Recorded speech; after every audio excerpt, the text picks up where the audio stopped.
নমস্কার, আমি ঋষিতা। আমার নতুন একটি ভিডিওতে আপনাদের সবাইকে অনেক অনেক স্বাগত। বানাচ্ছি আজকে চিংড়ি মাছের মালাইকারি। প্রায় প্রত্যেকটি বাঙালির বাড়িতেই কিন্তু এই রেসিপিটা হয়ে থাকে, কিন্তু প্রত্যেকের বাড়িতেই বানানোর ধরনটা একটু আলাদা। আজকে আমি কিভাবে বানাই সেই রেসিপিটা আপনাদের সবার সাথে শেয়ার করছি। বাজার থেকে আমি জাম্বো সাইজের প্রন নিয়েছি, আর বাজারেই আমি বলেছিলাম মাথার সামনের অংশটা যেটা খুব শক্ত থাকে সেই জায়গাটা কাটিয়ে এনেছি। আর কিছু করেই আনিনি, কেননা সবসময় তো ঠিকভাবে পরিষ্কার করা হয় না। সেই জন্য মাথার মধ্যে যে নোংরা থলিটা থাকে সেটা আমি বের করে ফেলে দিয়েছি। আর পিঠের দিক থেকে খোসার ওখানটা হালকা করে কাঁচি দিয়ে কেটে যে শিরাটা থাকে সেটা আমি ফেলে দিয়ে ভালো করে ধুয়ে পরিষ্কার করে নিয়েছি। প্রথমেই হলুদটা আমি এখানে অ্যাড করে দেব। এখানে 1 টিস্পুন আমি হলুদ অ্যাড করলাম, আর নুনও অ্যাড করছি 1 টিস্পুন মতো। নুন আর হলুদ দিয়ে চিংড়ি মাছগুলোকে 10 মিনিটের জন্য মাখিয়ে রাখতে হবে। খুব ভালো করে মাখিয়ে নিতে হবে যাতে নুন হলুদটা খুব ভালো করে লাগানো হয়। আর পিঠের যে অংশটা আমি চিড়ে রেখেছিলাম সেখানেও আমি আঙুলের সাহায্যে ভালো করে নুন আর হলুদটা লাগিয়ে দিচ্ছি। 10 মিনিট এভাবে মাখিয়ে রাখলে নুনটা আর হলুদটা খুব ভালোভাবে চিংড়ি মাছটা অ্যাবজর্ব করে নেবে। তারপরে আমি ফ্রাই করব। এই সময় একটু সাবধানের সাথে করবেন, কারণ অনেক সময় দেখা যায় যে মাথার ওখানটা শক্ত থাকে, তো হাতে লেগে যেতে পারে। তো এই জায়গাটা একটুখানি খেয়াল করে করবেন।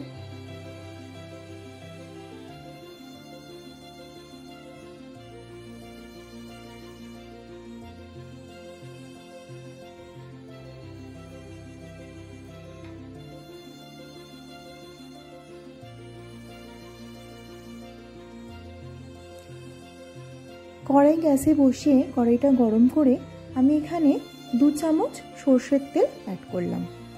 2 বড় চামচ অ্যাড করেছি, ছোট চামচের নয়। 2 বড় চামচের আমি সর্ষের তেল অ্যাড করে তেলটাকে একটু গরম হতে দিচ্ছি। তেলটা যখন গরম হয়ে যাবে আমি একে একে চিংড়ি মাছগুলো ভাজা করে নেব। যেহেতু 6 পিস চিংড়ি মাছ আছে, প্রত্যেকটা চিংড়ি মাছ একসাথে দিলে কিন্তু ভাজতে অসুবিধা হবে, যেহেতু বেশ ওরকম বড় সাইজ। আমি প্রথমে 3টে অ্যাড করলাম, 3টে ভাজা করে নিয়ে আমি বাকি মাছগুলো আবারও ভাজা করব। খুব বেশিক্ষণ চিংড়ি মাছ ভাজতে হবে না, কারণ এরপরেও আমি কুক করব চিংড়ি মাছ। আর চিংড়ি মাছ আমরা সবাই জানি বেশি কুক করলে কিন্তু ইলাস্টিকের মতো হয়ে যায় বা রাবারের মতো হয়ে যায়, যেটা খেতে তো একদমই ভালো লাগে না। সেই জন্য খুব বেশিক্ষণ টাইম দিয়ে কিন্তু চিংড়ি মাছ ভাজবো না। প্রথম ধাপে যে 3টে চিংড়ি মাছ ছিল সেটা আমার ভাজা হয়ে গেছে। এবারে সেই চিংড়ি মাছগুলোকে আমি তুলে নিচ্ছি। আরও বাকি যে 3টে চিংড়ি মাছ আছে তারপরে আমি অ্যাড করে ভাজা করে নেব।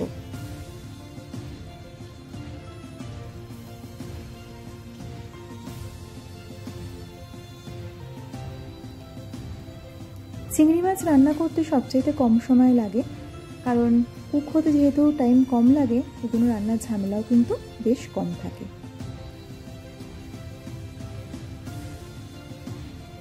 একটু বড় সাইজের চিংড়ি মাছ বলে উল্টাতে পাল্টাতে একটুখানি অসুবিধাই হচ্ছিল। আমি এখানে গলদা চিংড়ি নিয়েছি। আপনারা যদি বাজারে বাগদা চিংড়ি পান বা এর থেকে হয়তো একটু ছোটো সাইজের চিংড়ি পান, সেই চিংড়ি দিয়েও কিন্তু অনায়াসে চিংড়ি মাছের মালাইকারি খুব ভালো হয়ে থাকে। মাছগুলো আমার প্রত্যেকটাই ভাজা হয়ে গেছে। এবার আমি একটা বাটিতে ট্রান্সফার করে নিচ্ছি।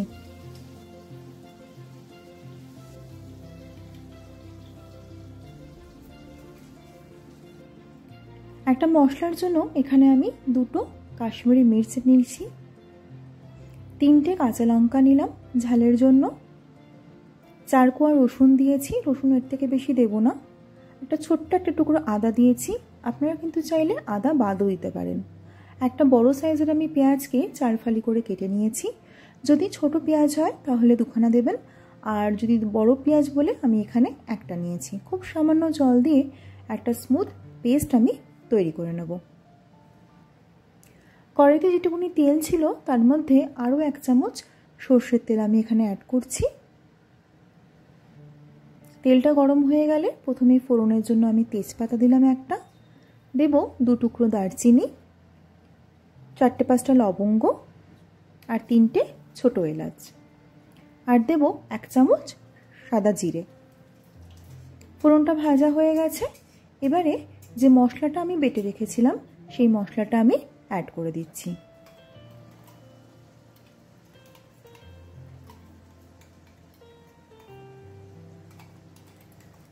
মশলাটাকে একটু তেলের সাথে ভালো করে মিশিয়ে নিয়ে বাকি যে গুঁড়ো মশলাগুলো আমাদের প্রয়োজন আছে রান্নাতে সেই মশলাগুলো আমি অ্যাড করব।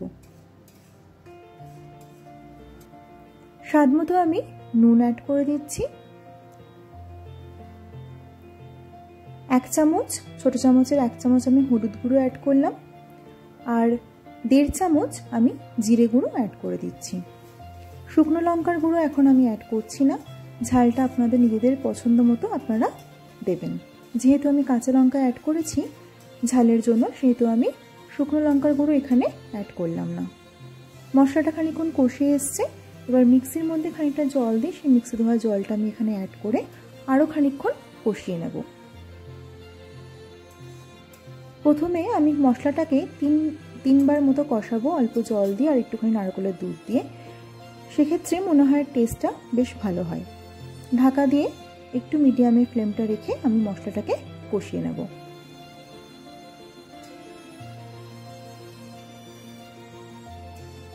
কন্টিনিউ নাড়তে হবে আর খেয়াল রাখতে হবে যেন মশলাটা নিচে লেগে না যায়। মশলাটা যে জলটুকুনি ছিল সেটা কিন্তু বেশ ভালো মতো শুকিয়ে গেছে। আমি এখানে খানিকটা নারকেলের দুধ অ্যাড করলাম। আমি কিন্তু এখানে ফ্রেশ নারকেলের দুধ অ্যাড করেছি।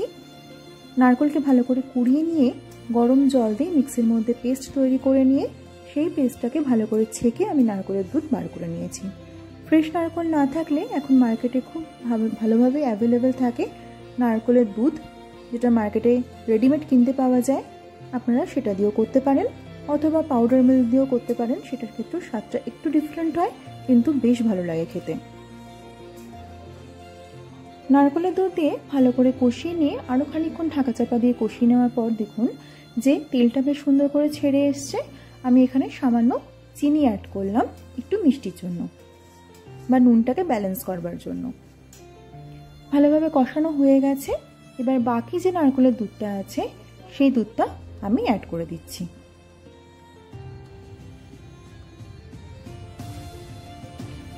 মশলাটার সাথে নারকেলের দুধটা একদম ভালোভাবে মিশিয়ে দিতে হবে। গ্যাসের ফ্লেমটাকে একদম কমে রেখে এই কাজটা করতে হবে। গ্রেভিটা খুব সুন্দর করে ফুটে উঠেছে।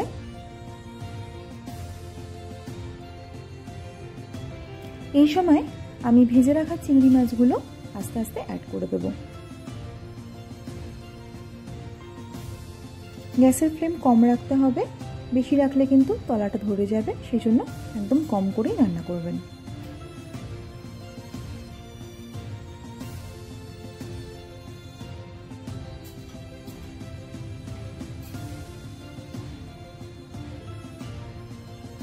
চিংড়ি মাছের মালাইকারি আমরা যেমন ভাত দিয়ে খেতে ভালোবাসি, সেরকম কিন্তু ফ্রাইড রাইস বা পোলাওয়ের সাথেও কিন্তু বেশ ভালো লাগে। আপনারা আপনাদের পছন্দ মতো ভাত হোক বা পোলাও হোক বানিয়ে একদিন চিংড়ি মাছের মালাইকারিটা এই প্রসেসে বানিয়ে দেখবেন, আশা করছি ভালো লাগবে। দুটো চেরা কাঁচা লঙ্কা অ্যাড করে দিলাম আর দেব হাফ টিস্পুন মতো শাহি গরম মশলার গুঁড়ো। গরম মশলার গুঁড়োটা গ্রেভির সাথে খুব ভালো করে মিশিয়ে দিচ্ছি যাতে সম্পূর্ণ ফ্লেভারটা চিংড়ি মাছ বা গ্রেভির মধ্যে ভালো করে মিশে যায়।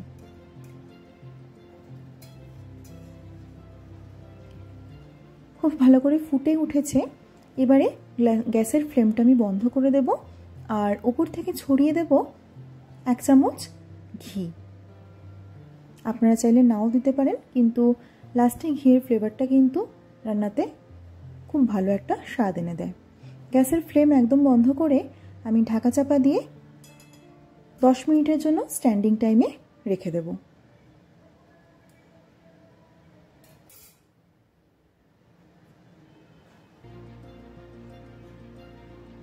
গরম গরম পরিবেশন করবেন ভাত বা পোলাও বা ফ্রাইড রাইসের সাথে।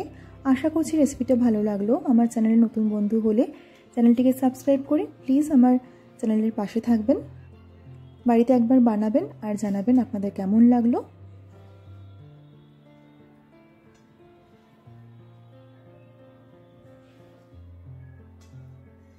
রেসিপিটি ভালো লাগলে একটা ছোট্ট করে লাইক করে দেবেন। আজকে আসি নতুন কোনো ভিডিও নিয়ে, আবার অন্য কোনো দিন হাজির হব।